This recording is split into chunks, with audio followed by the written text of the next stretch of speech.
Hello നമസ്കാരം. എല്ലാവർക്കും പുതിയൊരു സർക്കാർ അറിയിപ്പിലേക്ക് സ്വാഗതം. സംസ്ഥാന സർക്കാരിൻ്റെ 2025 ബജറ്റിന് ശേഷമുള്ള ആദ്യത്തെ പെൻഷൻ വിതരണമാണ് സംസ്ഥാനത്ത് പുരോഗമിക്കുന്നത്. സംസ്ഥാന സർക്കാരിൻ്റെ ഏറ്റവും വലിയ സാമ്പത്തിക ധനസഹായം, വിധവാ വാർദ്ധക്യ ഭിന്നശേഷി പെൻഷനുകൾ, അവിവാഹിത പെൻഷനുകൾ, കർഷക തൊഴിലാളി പെൻഷനുകൾ, സർക്കാർ സഹായത്തോടു കൂടി വിതരണം ചെയ്യുന്ന വിവിധ ക്ഷേമനിധി ബോർഡുകൾ വഴി പെൻഷൻ തുക സ്വീകരിക്കുന്നവർ എന്നിവരിൽ 26 ലക്ഷം പേർക്ക് ബാങ്ക് അക്കൗണ്ടിലേക്കും 24 ലക്ഷം പേർക്ക് കൈകളിലേക്കും തുക എത്തിച്ചേരും. 5 ഇനം പെൻഷൻ സ്വീകരിക്കുന്ന ആളുകൾക്ക് വാർഡടിസ്ഥാനത്തിലുള്ള ഭൗതിക സാഹചര്യ പരിശോധനയിൽ പെൻഷൻ പട്ടികയിൽ നിന്ന് പുറന്തള്ളപ്പെട്ട ആളുകൾക്ക് ഫെബ്രുവരി മാസത്തിലെ പെൻഷന് അർഹതയുണ്ടോ എന്ന് വരും ദിവസങ്ങളിൽ അറിയിപ്പ് ഉണ്ടാകും.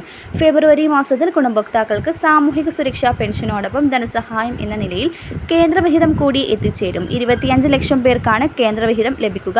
അർഹതപ്പെട്ട ആളുകളുടെ ആധാർ അധിഷ്ഠിത ബാങ്ക് അക്കൗണ്ടിലേക്ക് തുക എത്തിച്ചേരും.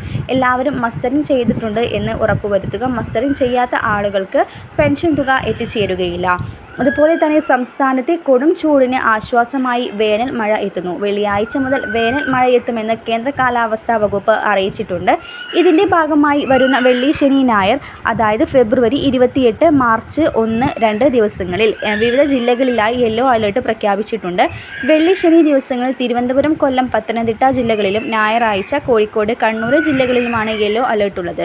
ഒറ്റപ്പെട്ട ശക്തമായ മഴയ്ക്ക് സാധ്യതയുള്ളതിനാലാണ് പ്രവചിക്കപ്പെടുന്നത്. മറ്റു ദിവസങ്ങളിൽ ഒരു ജില്ലകളിലും പ്രത്യേക മഴ മുന്നറിയിപ്പില്ല. അതേസമയം കേരളത്തിലെ ഉഷ്ണതരംഗ മുന്നറിയിപ്പ് പിൻവലിച്ചു. എന്നാൽ ഉയർന്ന താപനില മുന്നറിയിപ്പ് തുടരും.